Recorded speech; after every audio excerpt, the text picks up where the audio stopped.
Good morning. Meron tayong special guest. Siya ay kabibirthday nila kahapon. Kaya pabibutihin natin at siya ay dumayo pa galing Panson, Laguna.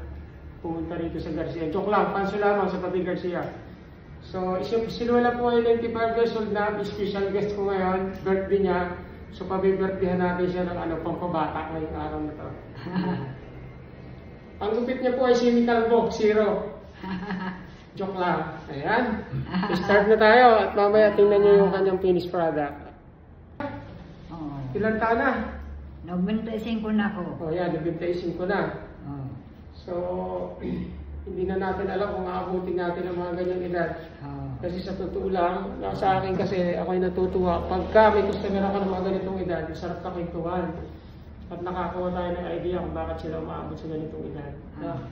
Yung may binigyan niya ako ng langis, sabi niya pampalis daw ng pasma. Kaso nung nilagay ko yung langis, ako'y lumilipad. Ibang klase yung langis na yun eh. Gumaganon yung aking kamay eh. Ano ba talaga yun? Pang mananang kalong. Nasa bahay pa yung langis. Kasi si Lola, 95 years old pero nakakapaglagay pa ng sinulid sa cryom. Di ba? Kalinaw pa ng mata. Kaya sabi niya, sekreto daw yung langis para hindi nangangatog yung kamay. Kasi ako, ano na eh, asmado na. Yung langis na sa akin pa, yung binigay niyo. Oo. Magaling ka. Ha? Gumaling. Gumaling, tumaas yung lipad ko eh. Magaling naman. Magaling naman po, pero hindi ko nga nagagamit dahil ano eh,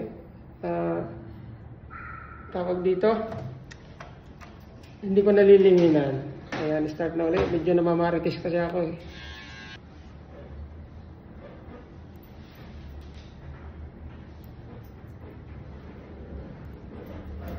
Pagka nagkakaedad nga talagang manipis na buhok. Mga dahon yun eh. Manipis nga. Habang natagal yung mga dahon, naglalaglagan. Ganon din ang tao. Ang buhok yun ang pinuputerya. Tapos yung mga balat natin ay kumulubot. Yan.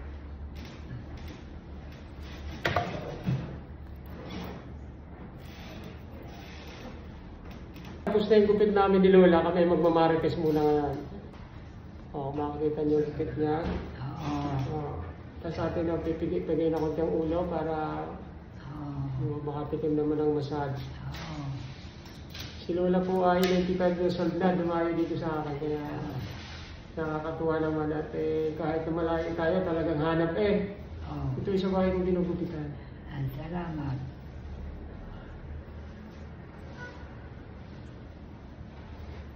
Pero ay bumiyahe pa. Salamat. Tumamasos natin. Yan ang pabirthday ko kay Lola ngayong pa-beauty.